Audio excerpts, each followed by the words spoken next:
mga Pinoy sadyang mapagmahal at maasikaso sa ating mga pamilya, lalo na kung sila ay nagkakaedad na. Si Perlita, hands-on sa pag-aalaga sa kanyang may sakit na ina. Good morning, Perlita! Good morning, Lynn. Paano pinagsasabay yung mga gawaing bahay at ang pag-aasikaso sa mga anak at sa iyong may sakit na ina?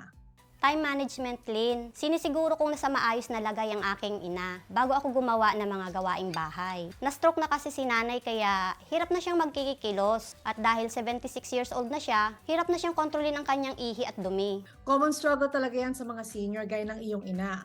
Kaya nandito si Doc Mark Evans, isang geriatric medicine specialist para ipaliwanag sa atin kung ano ang incontinence. Ang incontinence o ang hindi mapigilang pag-ihi o pagdumi ay karaniwan sa mga matatanda.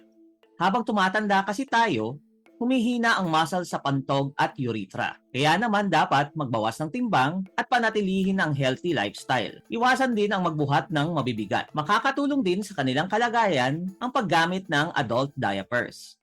Ang Caress Adult Diaper has liquid distribution layer that absorbs wetness para dry ang feeling. May antibiosis feature na tumutulong mapigilan ang growth ng harmful bacteria tulad ng Staphylococcus aureus, E. coli at Candida albicans that can cause rashes at deodorization na nakakatulong i-neutralize ang mabahong amoy. Ngayon, mas komportable na sa pag-ihi si nanay. Tandaan mga kapuso, with Caress Adult Diaper, sigurado ang quality care that you and your loved ones deserve.